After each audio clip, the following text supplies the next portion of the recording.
Gotta find me an angel. You're listening to the Life After Loss podcast. This show is a safe place for angel moms and angel dads who have lost a child.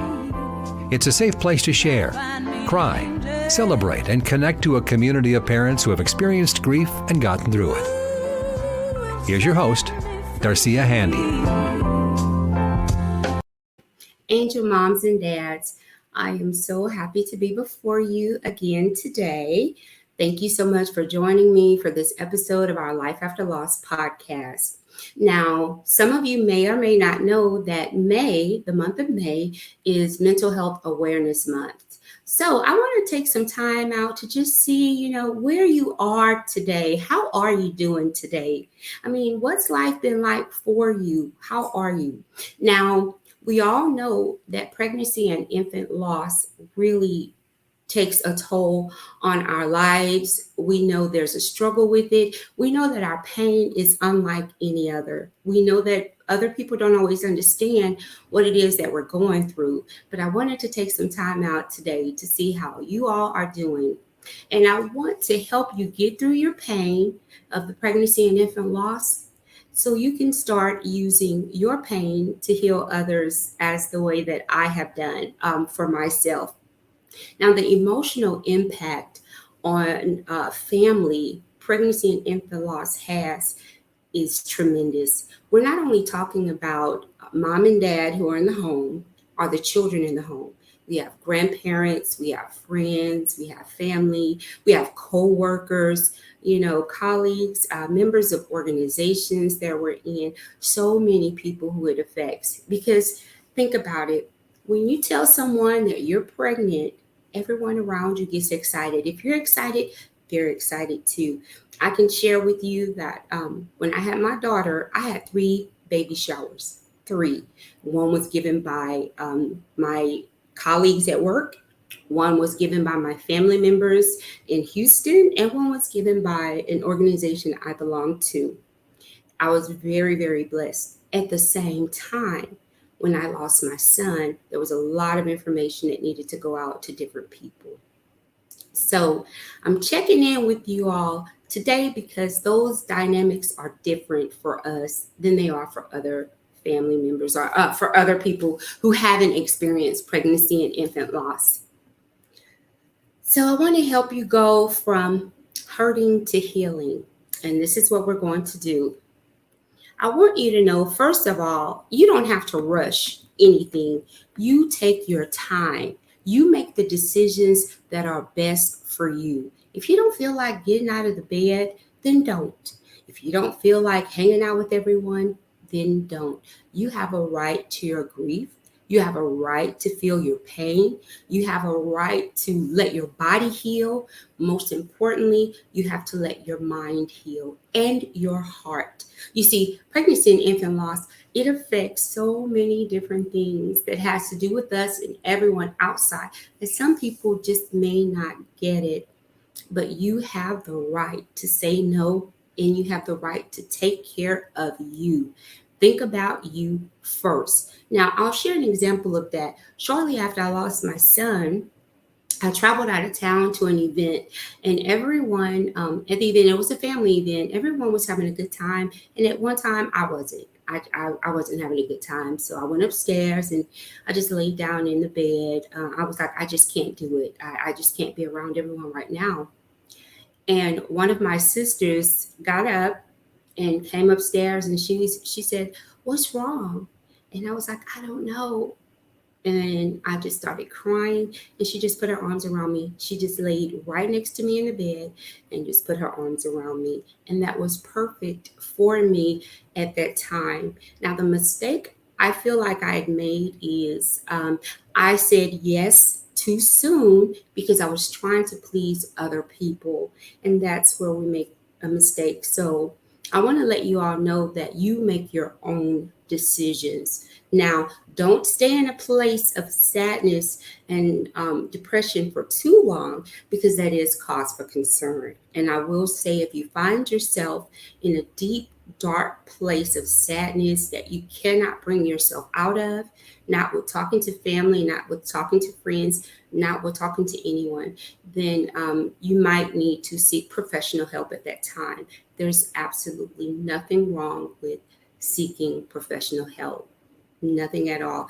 There are places online that you can go to. As a matter of fact, if you go to the Life After Loss Ministries website, we actually have resources listed there. And you go to ShalettaMakesMeLaugh.com, the Life After Loss podcast page.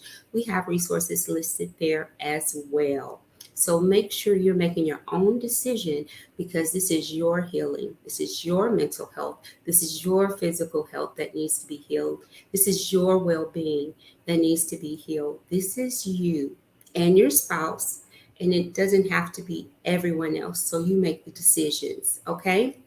Now, the next thing I would say is create memories. Create a memory of your baby. That could be anything from drawing your child's name on a brick. That's something that I've noticed painting classes are doing right now. They're having painting classes where you can draw names on a brick or a piece of concrete or cement, and it's very, very pretty. I actually did that with my son, for my son, and I have something now. I will show it to you, but it's kind of heavy, so I'll end up posting it for you on my Facebook page, so you all can take a look at that. But I did that with some little ducks in his name, and for some reason it was very calming for me.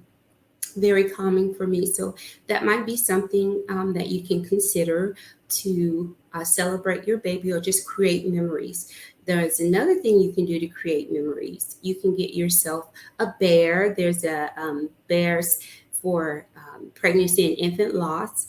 I have one of those also. I happen to like it. It's just something small, but it just reminds me of my son, and it just lets me know that I haven't forgotten about him.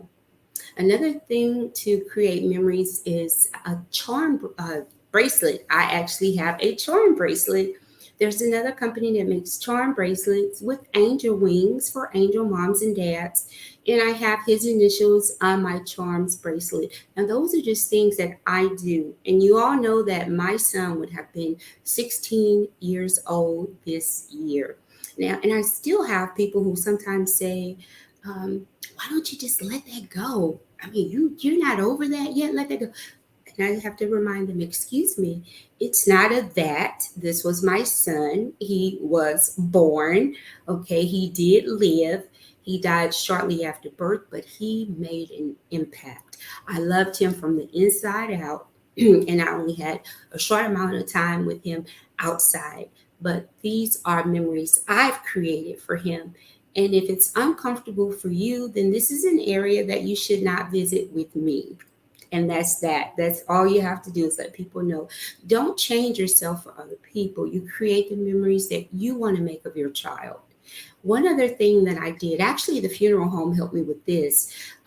They did his handprints and his footprints. Well, actually, the hospital did that, but the funeral home made it really, really big, and they put it in a frame, and it was so beautiful to me because it was his actual handprints and fingerprints and his footprints, and I just felt so great to have that. It was sad, but that memory, just to have that, I was really pleased. However, I had a guest in my home, and I had it on the wall, and they came in and they said, "Oh, that's an ugly reminder." Again, the memory was created for me, not for you. So if it's an ugly reminder for you, then okay, this is an area that you cannot visit with me. So those are just some ideas for creating memories. One other thing that's very important when you are healing and thinking about your mental health is taking care of yourself. Your physical well-being is very, very important. See your physician. Make sure your physician knows that what's going on with your body, because bear in mind, pregnancy and infant loss is big on your body, especially if you've delivered. If you've delivered a child and you've experienced death shortly after birth or stillborn, you've had a baby. So you need that time to let your body heal. And oftentimes with miscarriages as well, sometimes there's a procedure that has to happen, and you have to allow your body time to heal. So please do that. Please take the time and let your body heal. If you don't, you don't want to mess up any of your reproductive organs, or mess up anything on your body that's going to cause a problem should you want to try to have another baby. So definitely speak with your physician shortly thereafter and concentrate on your physical well-being as well as your mental well-being and your heart, healing of your heart by creating those memories. Another thing that I want to tell you is talk to your partner. Talk to your partner, if your husband, your spouse, your significant other, your partner, common law, husband or wife, talk to your spouse. Now, oftentimes we think a lot of the attention goes on the mom, the mother, the angel mom, because we feel the pain, and we're actually sometimes we express our sadness more than our partners do. But let's remember they've experienced a loss also. They may not grieve the way we grieve. They may not cry. They may be trying to hold you up. They try to keep us together. They try to keep the family together. So just because they're probably not grieving out loud doesn't mean that that pain isn't there. So talk to your partner, and talk to your partner about creating memories as well. Sometimes I've noticed that some angel dads or partners, they will bury themselves in work, and they'll exercise avoidance. So they're not talking about it. And then we're thinking, oh my goodness, he doesn't understand me. He doesn't care, or she doesn't care. She doesn't understand me. They're not saying anything to me about this. And so we're angry and upset, but we haven't opened our mouths to talk to them and ask them, how are you doing? Where are you in your grief right now? I know for my husband, we lost a son, our first son. And my husband, in his culture, he is the firstborn of the firstborn. So his father was the firstborn, and then he was the firstborn of his father. And my son would have had a special place in their family ranking. My daughter does as well, but in his culture, having a boy, he would have had a special ranking. So his grief was profound. It was something I had not seen before, and I don't wish on anyone else. But I'm glad that he expressed that grief because I knew how to support him later on when we were at home. As a matter of fact, at our son's funeral, I actually had to hold on to him because he was so upset. My dad, my mom, just everybody, we were around him because he was devastated. So talk to your partner because they may be practicing avoidance because they don't want to upset you or themselves. And you might be practicing avoidance because you don't understand that they're grieving right along with you. So please talk to your partners. Another thing that you can do when you're thinking about your mental health and healing from the pain of pregnancy and infant loss is keeping a journal. Now, I'm really big on keeping a journal. I like planners, I like paper planners, I like journals, and I write in them often. I've said before in previous podcasts that you can write a love letter to your child, and that's okay. Letting your child know how you feel, some of the goals that you had for your child. I was so happy to carry you. I think I've shared this before, but with my son, when I was writing in his journal, at the time I was a fan of the Dallas Cowboys and a fan of the Chelsea Blues. So I was so excited. I would write to him and say, you were going to have all the t-shirts that Dallas Cowboys made.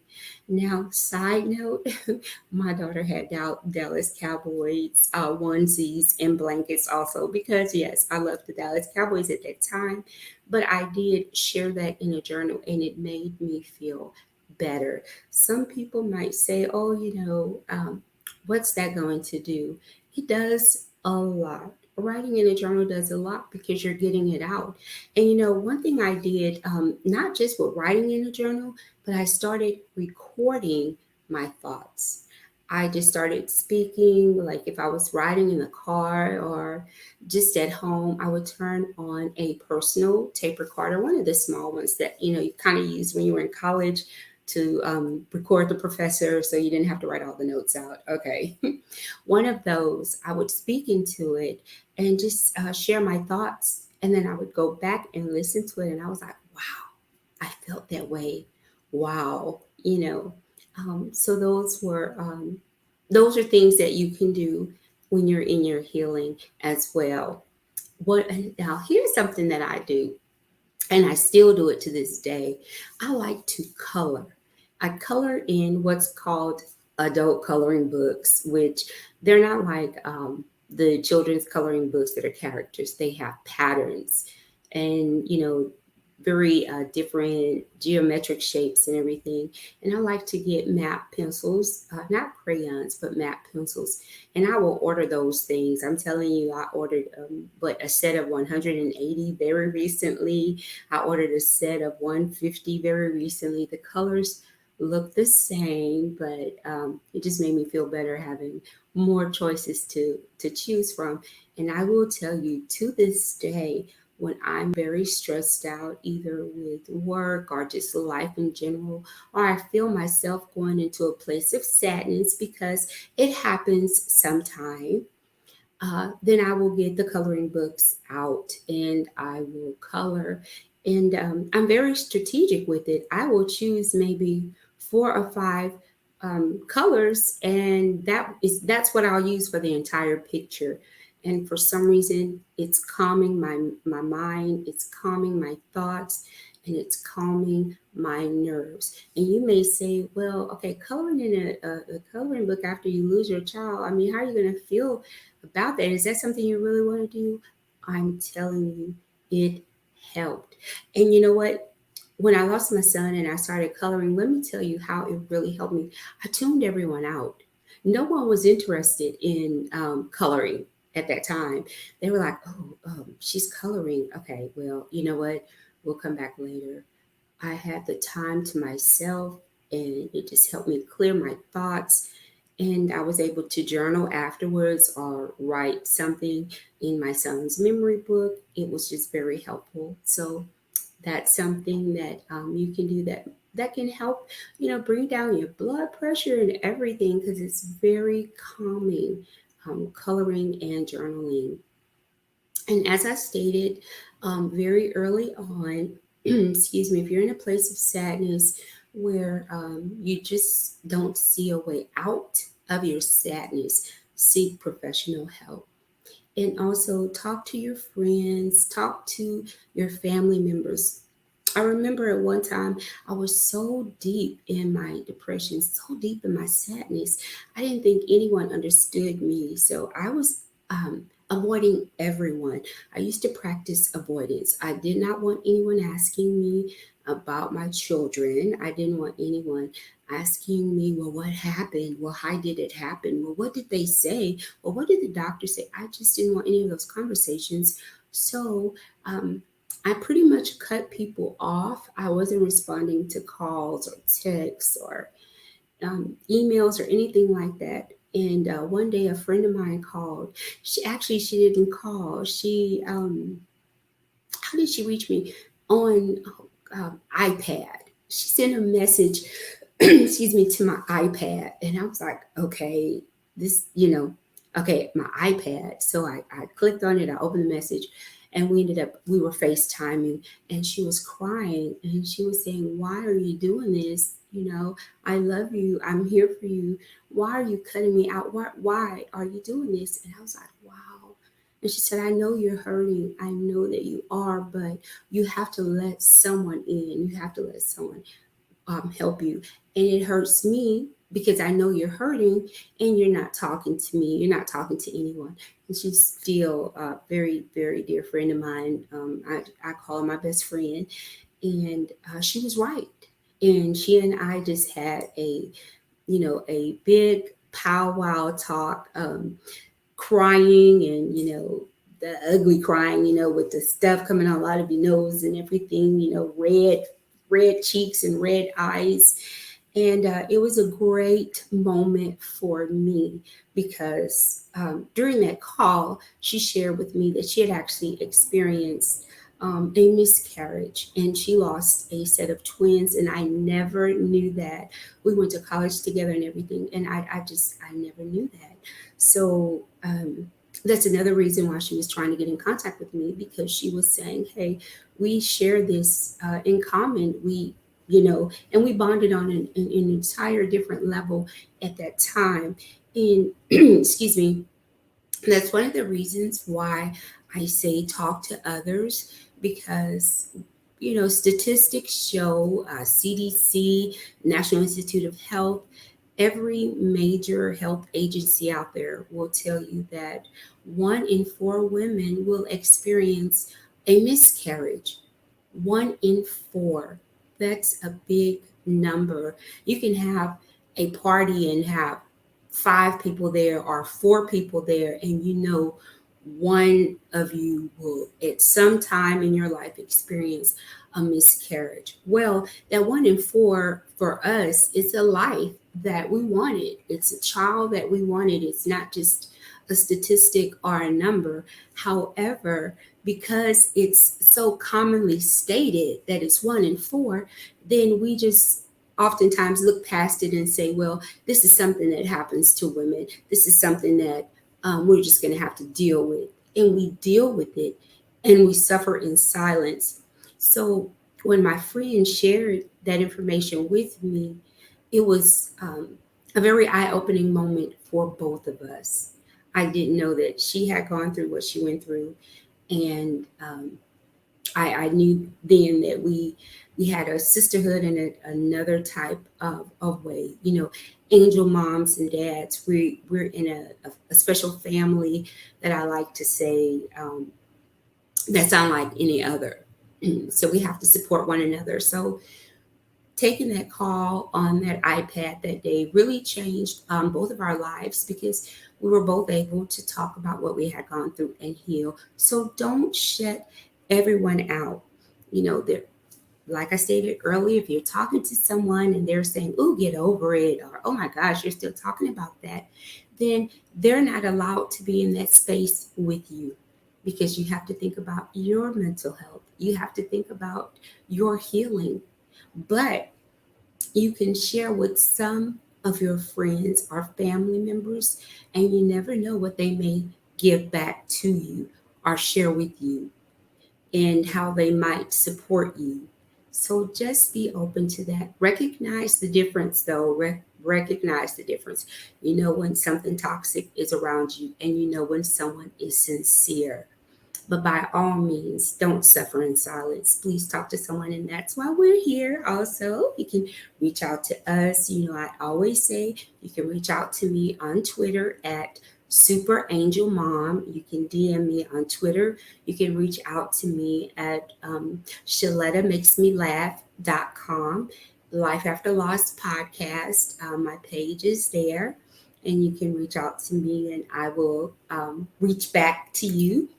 You can also find me on Facebook at Life After Loss on Facebook, or you can find me on Facebook as Darcea Handy. And you can message me on Facebook and I will get back to you. And last but not least, yes, I do have a website, Life After Loss Ministries. And again, I have resources on that website as well. And you could reach out to me there as well. Just don't suffer alone. Think about your mental health. Think about your well-being. Do something for yourself. These are things that I did for me, and they helped a lot. Excuse me. Now, one thing I want to say, the charm bracelet that I had for my son, I had it made. And I'm going to, let's see, the bears, Project Bears. Project Bears, and I will post their information on Twitter and Facebook. It is called Project Bears. Project Bears sells the bears and they sell the charm bracelets. I just wanted to get that out there for you so you all can get that. And they're not expensive at all. The bears was the bear was $5, I believe. Yeah. And you can actually get the bears made with your with the name of your child. They do special names on the shirts if you want that. Now mine is just pregnancy and infant loss awareness. That's what I put on mine because of course I deal with pregnancy and infant loss. So I didn't just put my son's name on it, but also you can order in bulk, which I'm going to be doing for a project that I have coming up for some of our angel dads. And I will tell you guys more about that at another time. But Project Bear is the name of the organization, and I believe that is their website as well, www.projectbear.com. And the bear and the charm bracelets were on that website. So I just wanted to share that with you all before I forgot. Now, here's something also that you can do when you're protecting your mental health and you're healing from pregnancy and infant loss. You can have a family member speak on your behalf. Have someone that just say, okay, like it could be your mother, or it could be one of your sisters or your brother, or a cousin, someone close to you. And you can have them make the phone calls and let everyone know what has happened. I will tell you, when I lost my son and I was in the hospital, I talk about this all the time. I had two friends who were there. One person I am going to name her, Miss Chelsea. She was just an angel sitting next to me, holding my hand through everything. And I mean everything. And she helped to get the message out to everyone because I had gone into labor. So people were like, oh my goodness, she's gone into labor. Okay, so now we need to go and, buy stuff for the baby because the baby is coming early. But I had Chelsea there. So she helped me make the phone calls locally, my job and everything. And once I got my mother on the phone, she was my spokesperson, I guess, for the family to let everyone know. Okay, so I just want to say, take care of yourselves and each other. I hope that these things have been helpful for you today. They certainly have helped me. And I'm just looking forward to more opportunities for us to work together. Take care of yourselves and each other. Until You've been listening to Life After Loss with your host, Darcea Handy. Subscribe to the show wherever you get your podcast for new episodes every Wednesday. For more on this program, log on to ShalettaMakesMeLaugh.com.